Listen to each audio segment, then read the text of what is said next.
This week on the Derek's Live, homeschooling, why we decided to own our children's education. Let's go.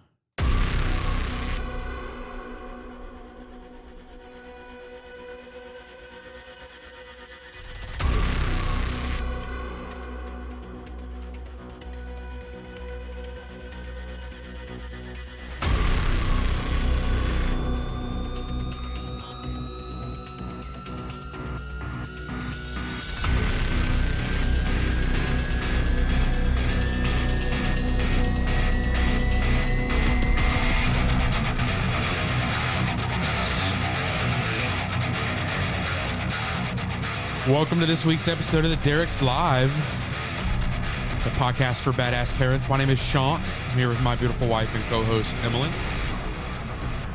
Oh, Emily, how are you tonight? I'm good. Today or this afternoon or whatever time you're listening to this. Yeah. It's 11:50 p.m. on the East Coast here. It's late. It's late. It's cool. All that stuff. All right, guys. Well, welcome to this week's episode. It's been a fun week.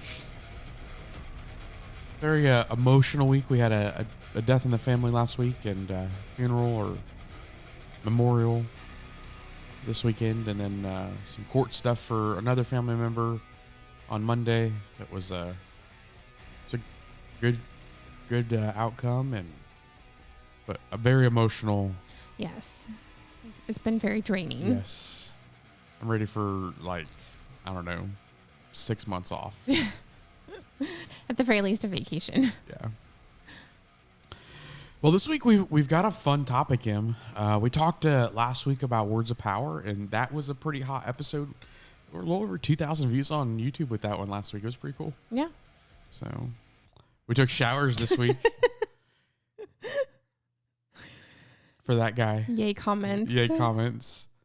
It's always fun. Someone said that we both looked like we needed a shower. So, unlike full disclaimer, we usually do this in the middle of the night after we've wrestled 3 toddlers into bed. We've done our exercises. We've cleaned the kitchen. We do need showers. So, Very observant of you. So you. We also need a nanny if you're interested. Yeah, if you're interested, hit us up. It's never a dull moment in the Derek household, and always a shower needed. So. By one or more parties. So this week, Emily, we decided that we wanted to kind of dive into homeschooling. A couple of people have asked us about it, how you're doing it, why are you crazy enough to do it? What's I always get that. Prompted you to do it? You have lost your mind. Yeah. Why would you do such a thing? So, but I think it's really been it's been very surprising for me. I know that I was pretty against homeschooling for a long time. Yeah. Long time. So, and I was homeschooled. So my mom homeschooled me and my siblings. She started in kindergarten and I went all the way through 3rd grade. I transitioned into public school for 4th, 5th, 6th, and 7th. And then I went back to homeschooling. Almost all of middle school. But then you switched back right before high school? Yeah. So 8th and 9th, I homeschooled again. And then I finished out in public school 10, 11, 12. Okay. So I have a good kind of balance. I got to see every grade from both sides. So you went back and forth twice, yes. Right? So how was the transition for you? Because I know for me, I had that real negative connotation towards homeschooling. I grew up in church, and there's always those church kids that are homeschooled, and they're usually kind of weird. They dress rustic or eccentric or eclectic, I guess is probably the better word. That they're you can pick them out of a crowd. Yeah. Let's just say that, right? And they're kind of having an odd temperament. They don't really communicate well with kids. That I had all those preconceived notions about homeschooling. So my personality type is I'm very soft-spoken by nature. I'm quiet. I've kind of always been the wallflower. I never been the social butterfly. If I walk into a room that's full of people, I'm very much I'm just going to watch. Yeah. And so for me, homeschooling was, it fit that much better. So it was much harder going into public school than it lended better to your personality. Right. Yeah. And I always worked well self-paced versus like deadlines. When I don't have a deadline, I seem to just kind of flourish. But when I have deadlines, I procrastinate. But I think it's important for people to understand that we were not on the same page. Oh no. No, we were very much at odds. This was a conversation we actually had way before we had kids. Yes. Like when we first got, like we were dating and we were talking, when we started talking, getting serious about like, hey, do we really want to spend the rest of our life together? Which was 4 weeks in. Yeah. Right. It was pretty quick, but nonetheless, we had those conversations. And so it was this topic that I was like, there's no way. Like I'm never going to let you homeschool our kids. That would be insane. Every homeschool person that I know is like, they're never going to, just not going to happen. So I was pretty adamant, but something shifted. Well, but let's back up. How was your experience in public school? Was it positive? Oh, no. No, not at all. Actually, I had a conversation at work today about this topic, knowing that we were leading up and we were just kind of talking about this week's topic with somebody. And I'm kind of grateful that public school sucked so much. We were talking about reading, and I think one of the things that about public school that you realize as an adult is that a lot of it's propaganda. Mm-hmm. Public school is very much like focused on creating a consumer that's going to be conformative to social norms or society expectations, and that's going to fall in line and operate in a world that needs consumers. And not really question the authority and the narrative that's given. You're not supposed to question. Like you think about the directives that are ingrained in you throughout education. You know, you don't question. It's because I said so. Yeah. And so, and we were talking about AR books and the points you get and how they incentivize certain subject matter and certain points that are informative to their narrative in those things, and how it really pushed us away from reading as kids because you were forced to fit into this thing that like, no, you've got to do this instead of hey, you get to do this. But what I was getting at was that it was, I'm kind of glad that I didn't fall into those norms, and I sucked so bad at school that I couldn't, I had a really hard time staying on pace, and because things didn't challenge me in a lot of ways. Yeah. I remember being in like 7th grade, I think, maybe 8th, and I had this math teacher. His name was Mr. V, and he had this way that he wanted us to do these math problems, and it got you to the correct answer, but it wasn't the most efficient way to operate, like to work the problem out. Mm-hmm. And I had figured out this shortcut, and he said, no, that shortcut doesn't work 100% of the time. And I pushed back. I said, yes, it does. And he said, no, it doesn't. And I said, write a problem on the board and use the shortcut. It'll work. And so he ended up writing like 15 or 20 problems across the board before he just gave up. And I'm like, it works. Like, it's not like why. And it was like 50 to 60% less work than his way of doing it. But he couldn't appreciate that. Right. It just pissed him off that there was. And so, but like I always push back in school. And because of that, I never really fell into line, and I got expelled twice, from the same school. I don't know how that happens. I was not a good student by any stretch of the imagination. The only way it's a miracle that I even graduated, because the school that I went to had like this specialized program where if you could pass the standardized test for the state and the GED test, you could get a regular high school diploma. I scored in like the top 5% in the state on the state. All you had to do was pass the test. And I was top 5% in the state on the Florida standardized testing, and the GED test I took in my sleep. So it wasn't that I didn't know it. I just didn't want to do it. Yeah. I don't know. So school sucked for me. I hated school. It was a chore, and I didn't want to do a chore. I wanted to go have fun. So, and the opposite was kind of true for me. I really enjoyed school. I loved projects. I loved papers. I loved exploring literature and books. I read for fun. But because of those aspects of it, I was not socially accepted. And so while you probably had more of a social life, I graduated to the top 3% of my class. I was salutatorian. So like not top of my class, but like next in line. I had a 4.3 GPA, like better than a 4.0. Superstar student. Yeah. Yeah. And, you know, how we ended up together is a fucking miracle. I mean, it's just yin and yang. Yeah. Though, and we didn't even talk about this, but I will say one of the, and I'm sorry to throw this on you. One of the things that I'm really grateful for public education was I think some of the most influential people in my life were teachers.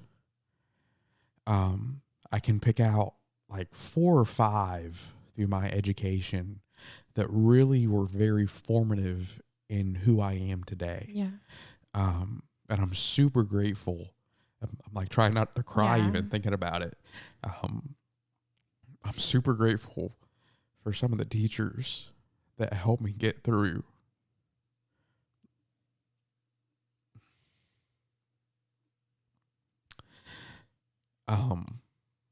Who helped me get through shit. But I didn't get it home sometimes, they were outlets to pour into me because of that. And I think we do a good job homeschooling and allowing our kids to connect outside of the home to adults. Yes. And so you can still do that homeschooling, but I think that is the one thing that I'm grateful for throughout my education is the people that I was able to come in contact with. Well, and they filled a void. Yeah. Right. So, and I think that I'm so grateful for the teachers that don't fit the mold, right? They push against the education system. And I would say that every one of the influential teachers in my life were people like that. Did that. Yeah. And thank God for those people, because without them, they're really, you really wouldn't have any chance of having exceptional people survive the school system. There are some phenomenal teachers, but the problem is they are not the norm. They are the exception. And I can name a handful of exceptional teachers, but every one of those exceptional teachers fights day in and day out with administration. They hate the education system. They hate the politics of it. They hate the Common Core nonsensical, we're just going to change it for the sense of changing it. Yeah. Well, and luckily, like, we didn't have to deal with a lot of the stupid shit that's going on now when we were in school. It was just kind of getting started, I think, and it's very foundational. We still had standardized testing, and that was the beginning of what, the political aspect of school is now, but it's much more prominent, I would say, now than it has ever been. You graduated 2004, right? Yeah. And I graduated 2005. So just to give you some perspective on that timeline. Yeah. So we didn't deal with a lot of like the craziness that's going on in the education system today. And look, you can say that it's not there. And it might not be where you're at. That's very, very well may not be, but we live in a very, very far left-leaning county. And some of the stuff that they're trying to do here is like, we've got literally have kids in our classrooms that are dressed as like furries, like rabbits and dogs, and they want to be addressed as that. So much so that like the local newspaper is picking up the stories. So, like it's very prominent. And it's not uncommon for kindergarten, first grade, and second grade teachers to have talks about sexuality and identity and gender, and it's just listen. Is I think and we can just kind of move into like what the deciding factors were for us. Like this was a big part of it. Yeah. Like we wanted to be the person that had to talk to my daughter about her sexuality. It's just not. She's 7. Well, and at the time she was 5. Yeah, I mean, and what 5-year-old doesn't want to be an elephant, right? or a kangaroo, or a tiger? So like a big part of it was owning our children's innocence and their formative identity, and helping them make sound decisions on sound doctrine. COVID was a big catalyst for us. And look, I don't care. I don't want to get like super political here. It's not about that. We're hey, do what you think is best for you. Right. But I think one of the things that really was a big factor for us is we had a teacher that led our daughter to believe that if she came to school with a runny nose, she was going to murder somebody. And express that in those words. Like verbalize that. Yeah. And so she was literally petrified. Our daughter was literally just shaking, afraid that she was going to kill somebody because she had allergies. So there was this like just emotional tug and pull of it where we're at, and we just decided that we didn't want to put our kids through the stress anymore and the fucking trauma that was coming from this thing that was, I mean, nobody knew what it was.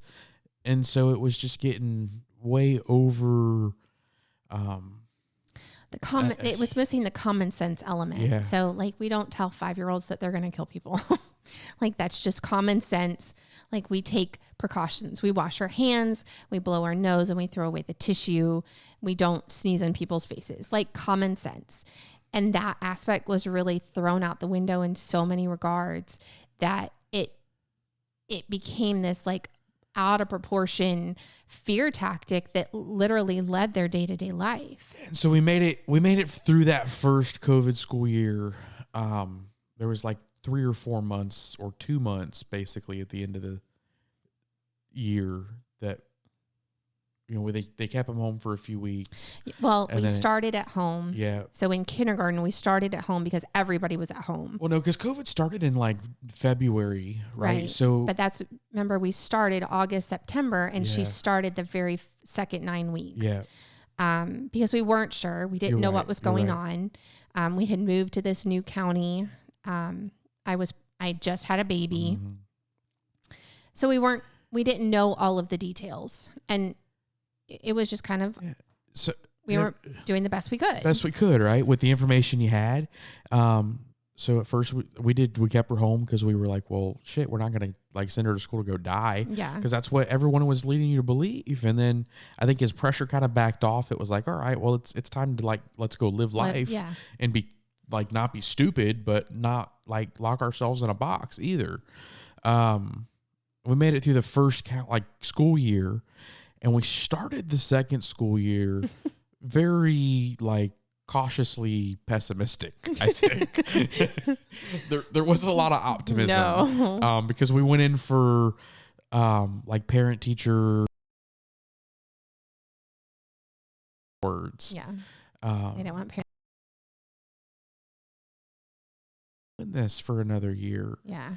And then our first grader at the time, she really started struggling through that first semester. Instantly. I mean, we were only 2 weeks in, and they'd already shut down so we have she was 4 at the time, so she was in VPK, and the VPK is actually at the public they're school. Sending them home like 3-4 days a week anyway. Yeah. But all that aside, she struggled. Yeah, she was just in tears. She was like coming home crying. She couldn't figure stuff out. Teacher wasn't helpful. And look, teachers got 25, 30 students in a classroom. It's not the teacher's fucking fault. I know that.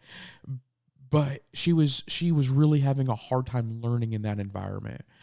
And I think we just got to this point that enough was enough. Yeah. Like we were just tired of we didn't want her to get lost in the system, right? We had 3 teenagers. We had seen the struggle that they had.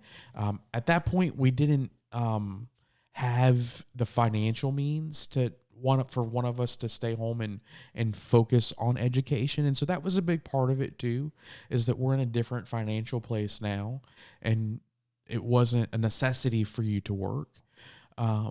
But going back to the non-negotiables in our life, a big part of that has been implementing those non-negotiables and walking them out and living them out in our lives. Yeah. And that's gotten us to this point. Absolutely.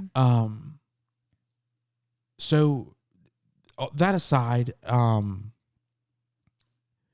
we just made the decision that it was enough was enough. It was time to do it. And you quit your job. Like, you were working at the time. You were a health aide, and what is it? I think you were, like, in a week, the kids were home. Yeah. I mean, we basically made the decision. I submitted all of our paperwork in 3 days, and everybody was home, and we had started schooling. So, and I don't know that we haven't really looked back. It's been a whirlwind. And I think so. We did have some discussions about what it was going to look like, and what I felt like I put conditions on it. You did, right? Because I was not at that point. I was like, I really don't know about this, but I'm going to trust you. I see the problem. I know that this is the solution, the only solution, or the solution that makes the most sense. But I still am so afraid that I'm going to end up with, like, weird little kids in denim skirts.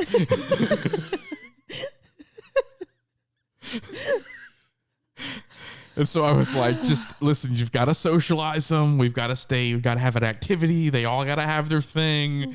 And we've got to make sure that they're around other kids. And so I, like, just being truthful, I was not like hook, line, and sinker. I wasn't there yet. But I was like, fuck it, we're jumping. So, and I think that we've been very purposeful to incorporate social things every so week. much. So, and we'll talk a little bit about that in a minute, but we've been very purposeful to not, like, sequester ourselves off from the rest of the world. We are very much like, what can we go out and do? How can we help people? What can we do that we're talking to other people? And not just children, but adults, people your own age, people younger, people older, and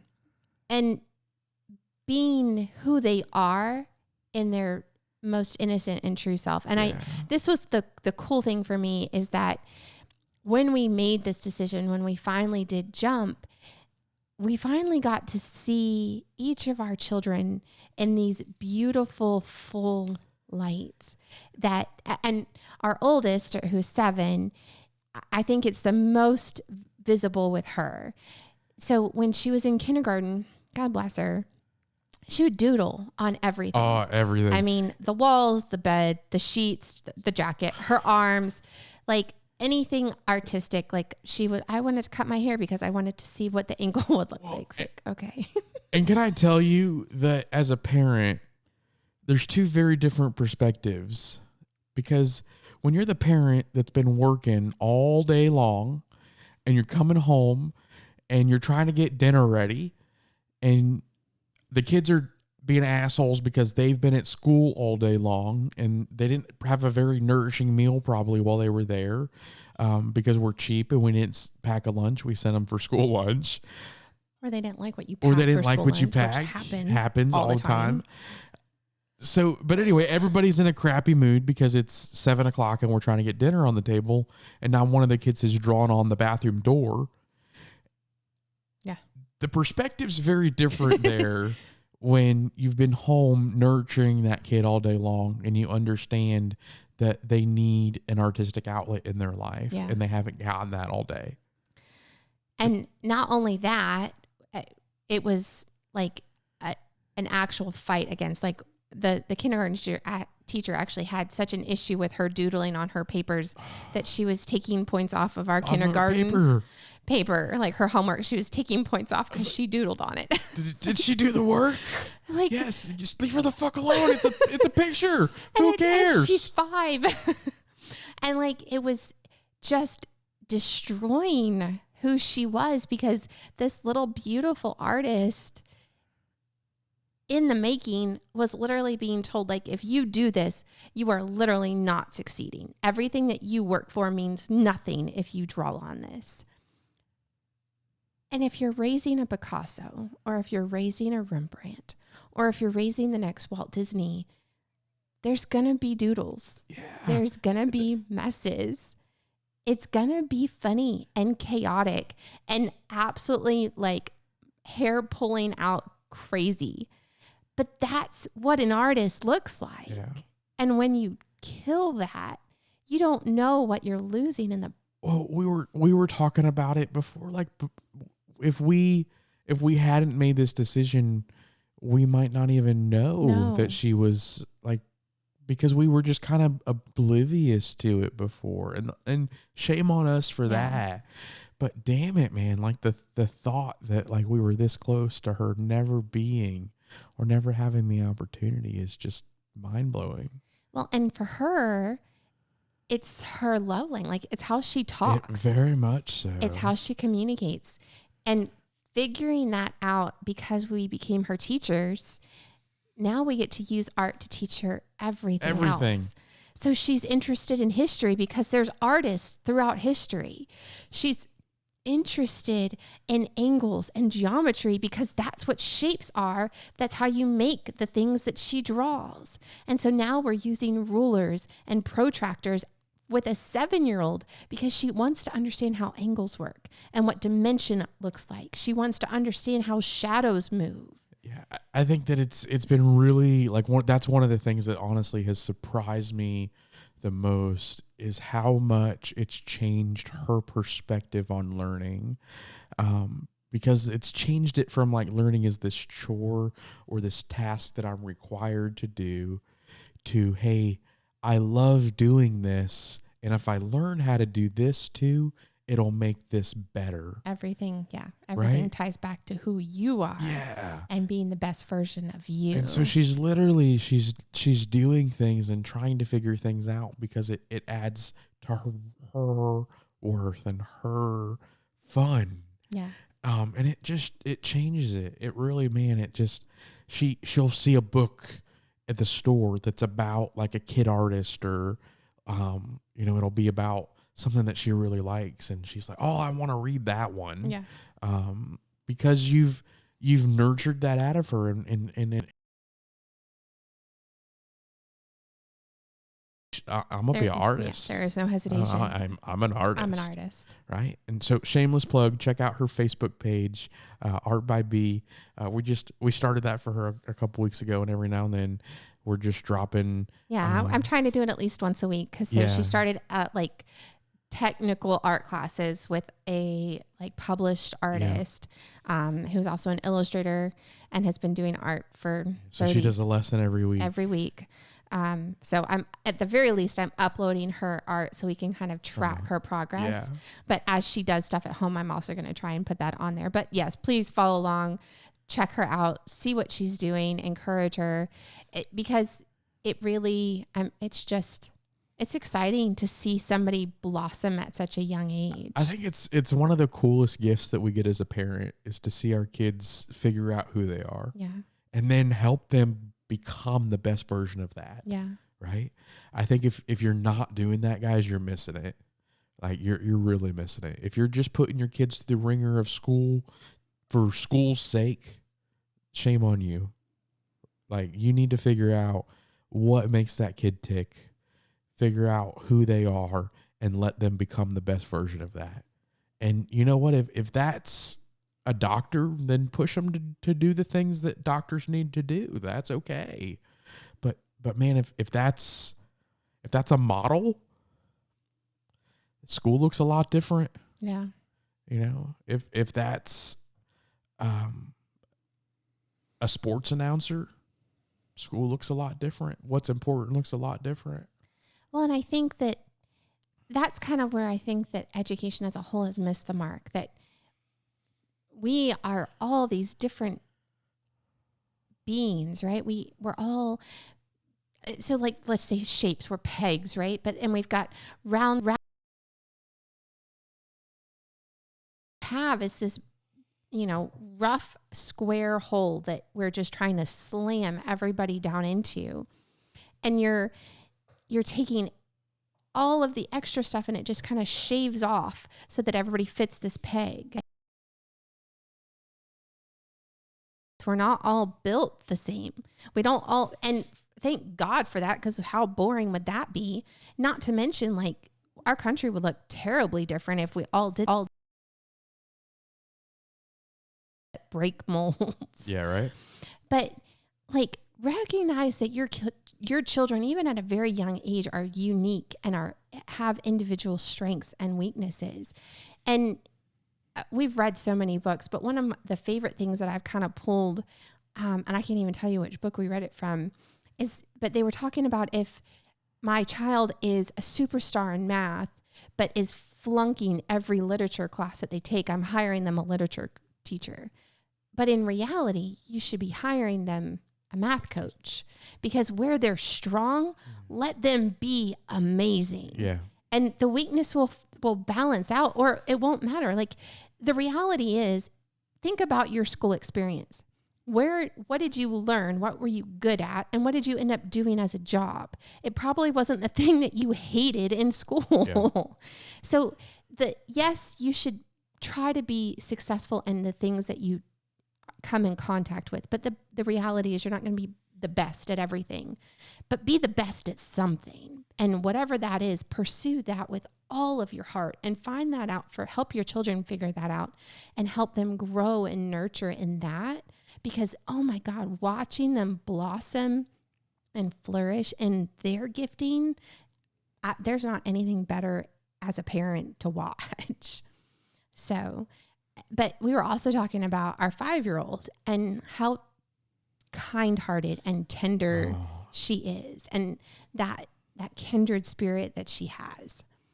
And this realization that she would just be this quiet, teacher's pet, probably not liked wallflower, because she would just be the person that wanted to get things done without making a fuss. She's got such an old soul for a 5-year-old.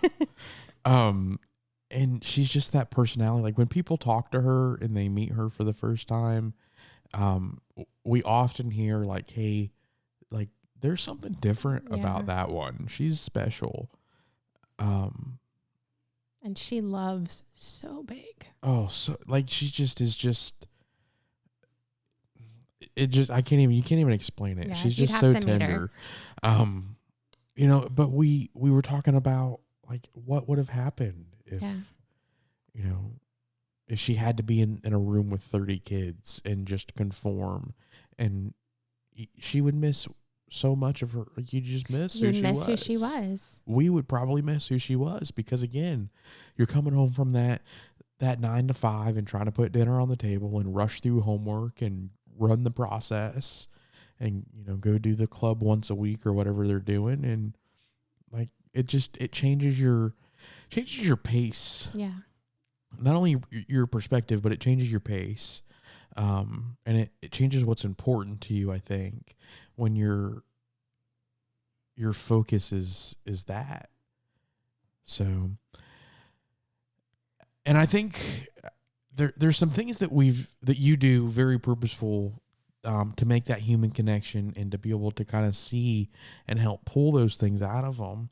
And one of the cool things that I think that I've seen in every week, you do a state park. Mm-hmm. Emily's mom got the girls a state park pass for Christmas last year. No, for their birthday. It was for their birthday? Yeah, so July. Okay. Man, that's coming up. We're going to have to renew that. Yeah. I guess it's not. We're halfway. We're halfway. And we've done a state park literally every week, a different state park every week since August. And it's been a lot of fun. Sometimes I go, sometimes I'm working. I don't always get to go. But you're doing hikes, swimming in, like, we've got some beautiful springs in our state. And so the girls are getting to swim in some of the springs, doing some gardens. And it's interesting because that's not necessarily a social, because typically we go in the middle of the week. Most kids are in school. But what happens, because we're a younger family with small children is all of the snowbirds. no, well, the people that work there, The rangers. the park rangers, rangers. are very purposeful. Like, tell me about what you're learning. Yeah. And then they'll go in like, this is what this park was founded on. And this is where they get a lot of one-on-one time with those people, and they get to be it's really cool to see an older person's face light up when they're talking to your kids. Yeah. And I think I know sometimes as a dad, especially with like men, like old dudes that try to walk up and touch my little girls, I'm like, don't touch my kid. And so sometimes Emily's she's got to grab my arm. She's like, Sean, don't hit him. He's just being, I'm like, no, he's a little too close.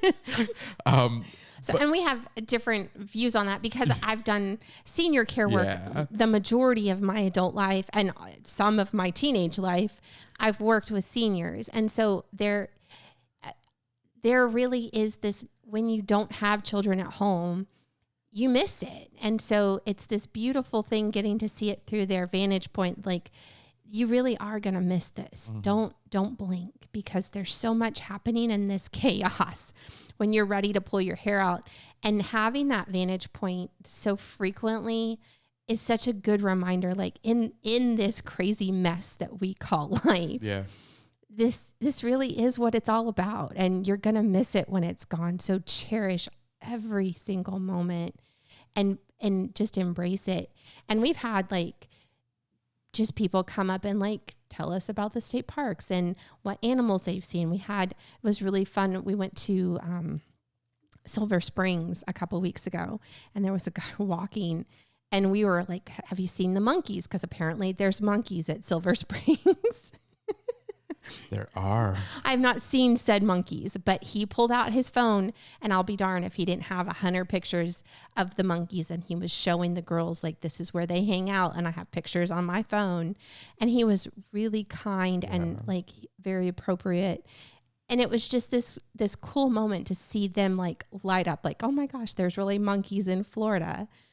And to have that one-on-one interaction where we're not fighting with 25 other students and, you know, a mound of homework, we got to just enjoy that experience. Well, and you got to see somebody else enjoy like the youthfulness of your children too. Like it made somebody else's day brighter because probably their day got brighter, way brighter than ours did.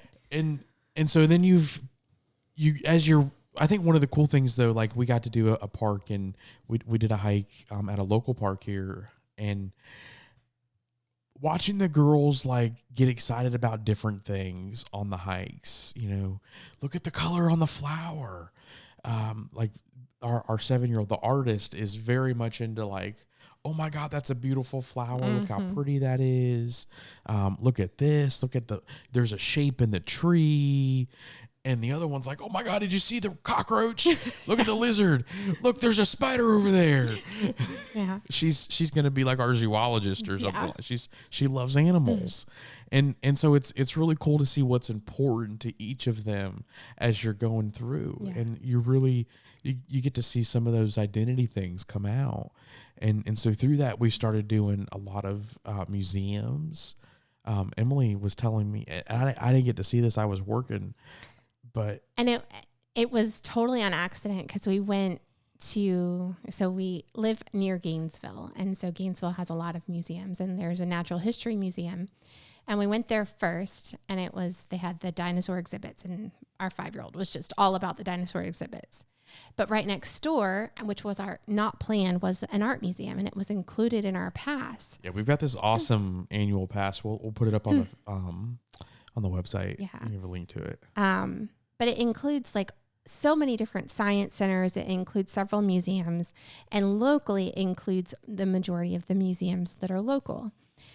And we went into the art museum, and the art museum is children's coloring books, and that are just black and white images of art throughout the museum. That's so cool. And they hand your child the coloring book with a pack of color pencils, so that your child can actually color their version of the art that's in the museum. But our 7-year-old went in with not only the coloring book, but she went in with her sketchbook and her pencil.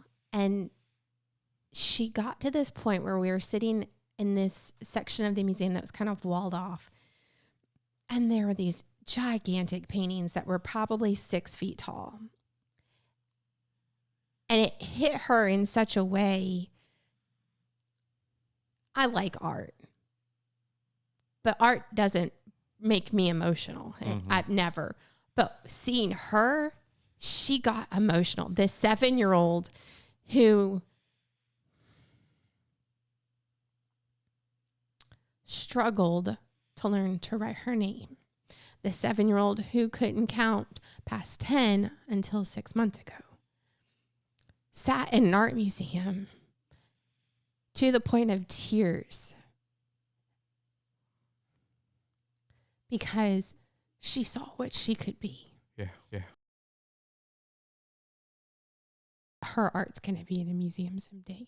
And she saw that up on the wall, and she sat down and she said, Mom, I can do this too. I've never walked into a museum and thought that I was capable of something so great. But raising children that know their worth and know their value and are not afraid to say, I can do this, I will do this, is worth more than any public education could ever offer them. Yeah. And I got to be there. It wasn't a field trip that I missed because I had to work. It wasn't something she missed out on because she had behavior issues, which would be very likely. Yeah. Instead, it was watching our 7-year-old describe to her sisters, this is what they did. They used this kind of paint. I can show you that in my art book. Because she knew not only the technique, but the type of talent that it would require to make something so massive. That was a whole year's worth of school in a few minutes. And that will stay with her for the rest of her life. That will be one of the defining moments that she looks back on and says, that's when I knew that I knew who I was. And I never doubted a moment since. There's so many moments that you miss out on when you don't get to do it. Like when you outsource your kids' education, and it's so sad to put it that way. And look, I still work. I miss out on a lot of stuff, and it sucks sometimes. Like there are days I'm like, fuck, man, I wish I would have been there. Like I'd have paid any amount of money in the world to get to stand there and watch what you just described. But I'm so grateful that it got to happen. And had we not done this, it wouldn't have got to happen. She'd have been sitting in a classroom with 24 other students getting yelled at for doodling on her paper. And there's so much value in that. But I know, like, early on, you really struggled. Like, when we started this, like, you struggled with what homeschooling was supposed to look like. Yeah. I remember we had a lot of discussions of like, hey, are you supposed to do an hour of this and an hour of that and an hour of that? Like, well, do you have to do it every day? Can you do a subject matter each day throughout the week and just do a whole day? Like, we didn't know. And so we kind of like just winged it. Yeah. Well, we tried a bunch of different things. Yeah. And I really started to connect with other people that have been doing, that have been homeschooling for many, many years, and several people that have been doing it for many, many decades. Yeah. I've befriended a woman who homeschooled all of her children who now are in college and beyond, and now is homeschooling her grandchildren. That's crazy. Yeah. Is that the book lady? No, she's the lady that does our evaluations. Okay. Yeah. But I've surrounded myself we have surrounded our family with people that are knowledgeable about homeschooling and working within your giftings and working within your children's giftings and recognizing that school doesn't look the same. And usually when it's successful, it looks absolutely nothing like what you see in a classroom. The most successful days are typically the days that are covered in finger paint or that we have spent the entire day outside. Those are the days that our children will look back and, hey, do you remember when we did? So a few weeks ago, we were having a couple of really off days. We had the flu and we had been stuck inside for 3 days and we didn't open a book at all. And so finally we all started to feel better. And I was like, all right, we're getting outside and we're going to bring all of our school books and we're going to go outside. And everyone was like, oh, we're outside and we're doing schoolwork. This is so boring. And like, it was like pulling teeth. And I was like, okay, idea. And I threw the math worksheets out on the table and I'm like, okay, you have to do 5 problems. And then you have to run up the slide, cross the monkey bars, jump down, and then go and do a somersault on the trampoline, and then come back and do 2 more math problems. And then you're going to go to the ropes course. Going to do PE and math. But it became this competition of how quickly can I get through the problems and get them right so I can go back to the obstacle course.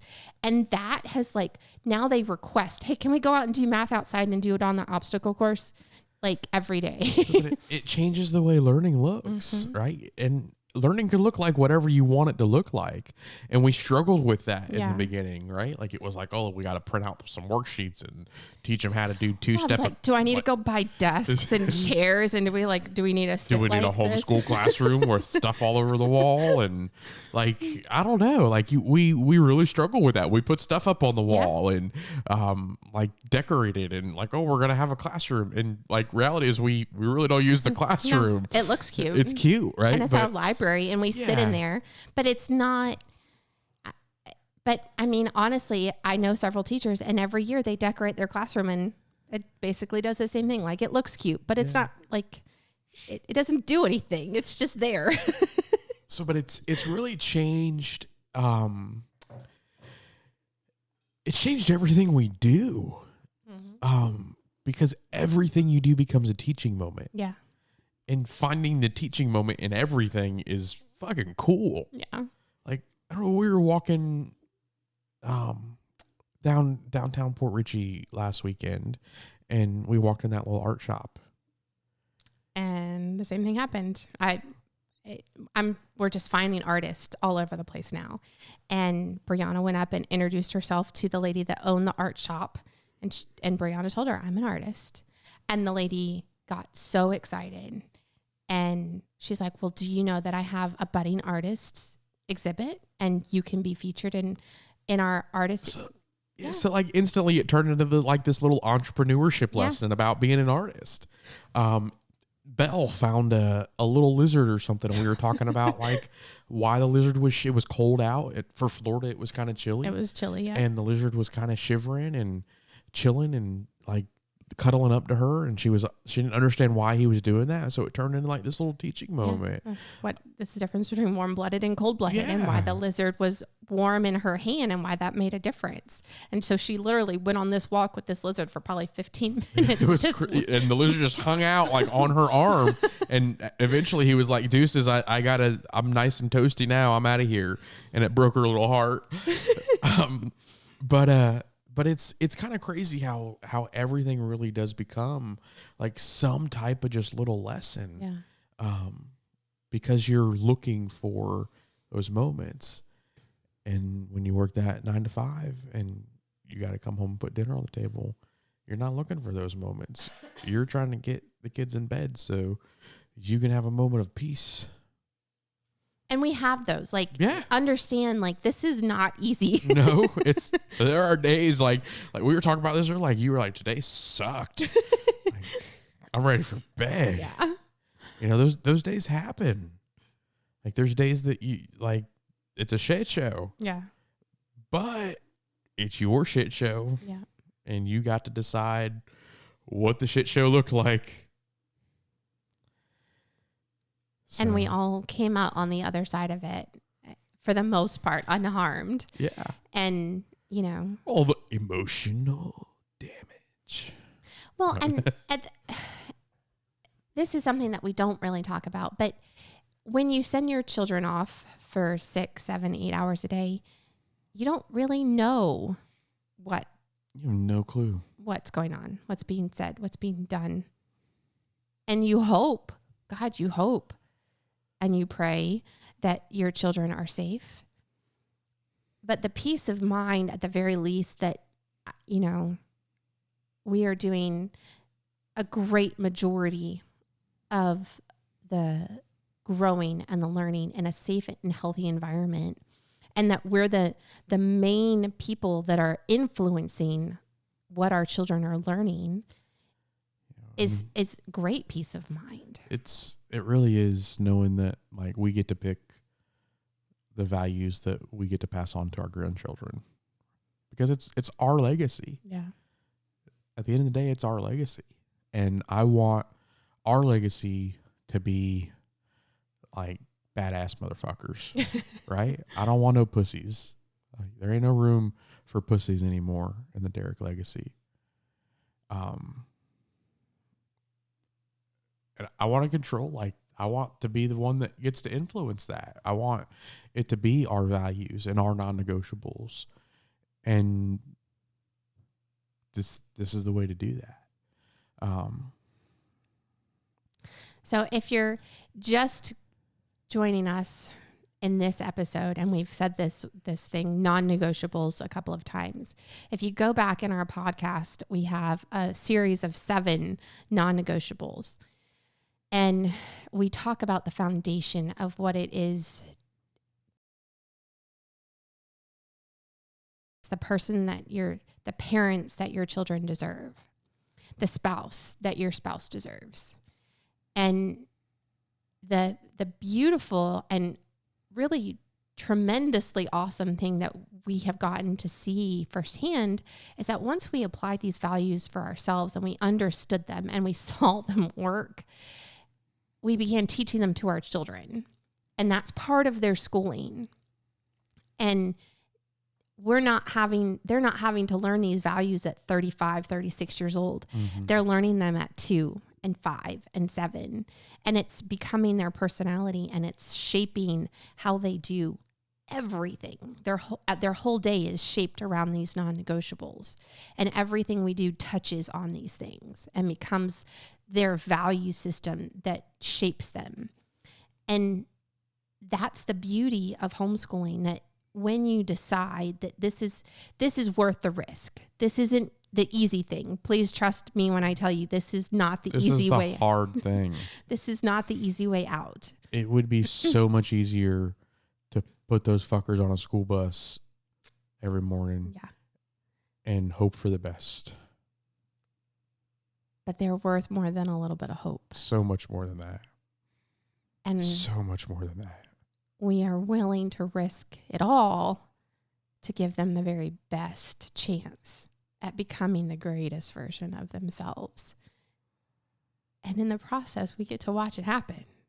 And we're literally living it day by day, watching these tiny little humans become magnificent people who love big and see the world in a way that I only wish I could understand.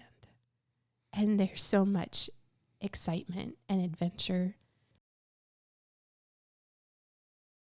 through their eyes, even for just a second. And I wish I could say that I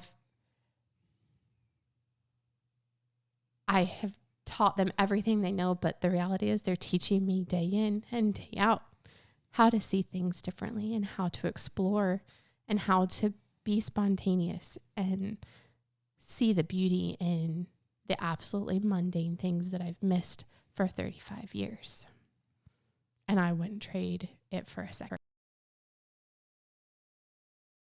And every day gets to be an adventure. And so listen, I know there's some of you guys that are listening to this, like there's no fucking way I can do that. Like there's just no way. I want to encourage you to start working towards it, right? You might not be able to today. Like that's just not your reality. You might be a single parent and there's bills to pay and there ain't nobody else. And I get that. What I would encourage you to start doing is setting the goal and figuring out how to move towards it for you. Master those non-negotiables and start fucking crushing it so that you can get to where you want to be. There's a lot of freedom that comes with financial blessing. And if you can get to the financial part, there's some freedom that comes with that.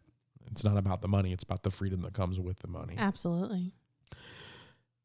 But for those of you that are listening thinking like, oh, I can't do that. I'm not mentally capable. I don't know that I don't have the schooling, the knowledge, the this, the that. Stop fucking telling yourself that. Nobody's got the mental knowledge and capacity to homeschool. They just don't. There are millions of parents that figure it out every year.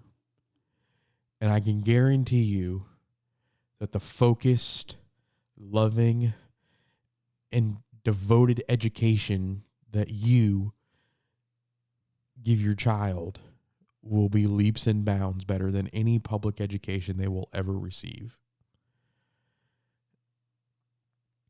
And you don't have to do it yourself. There are a ton of resources. Knowledge follows action. Take action and you'll figure it out. Just jump. So we are going to introduce something a little new on our website. We're going to have our very first blog post this week. And it's going to just kind of be a how-to, where to start. If you're thinking about like logistics on how to homeschool, specifically in the state of Florida, because that's where we're at, but there will be some links on how to find information in your just how to get started. And just because there's every state has some type of legal requirement or a standard that you have to meet.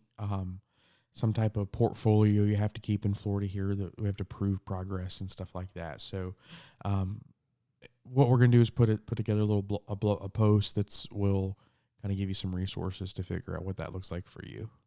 So, and as always, we're on social media. We're real people doing this day in and day out. Please feel free. If you have questions, if you just want to chat, if you started homeschooling and you're just overwhelmed, reach out to us. I would love to have a conversation with you. I text, I chat on Messenger. I would love to have a phone call with anybody that it just has a question or wants to talk or maybe doesn't understand it.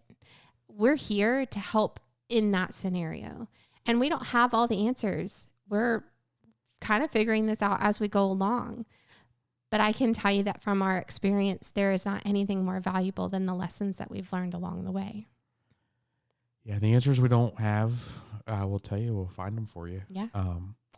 So website's thederrickslive.com. Check that out at thederrickslive.com. And then make sure you're following us on Facebook. Post a lot of updates and content there.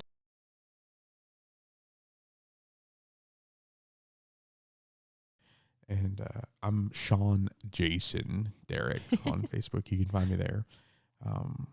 I went by Jason in school, so I keep it around so that. Yeah, there's a lot of people from middle and high school that only know you by Jason. Yeah. It's kind of weird. You're out in like Walmart and someone's like, yo, Jason. Like no one's called me that in 15 years, bro.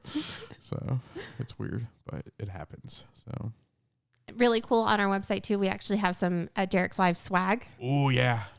So go get your badass parent shirt and your badass in the making shirt. So our swag should be here probably this week, right? I think so. It should be any day. So we'll have some samples probably for our next podcast to show. But we're so excited that you're on this journey with us. Thank you for becoming the very badass parent, the very best badass parent your children deserve. We're excited to do this with you. Fuck your excuses. Jesus fucking loves you. Deuces. Good night, guys.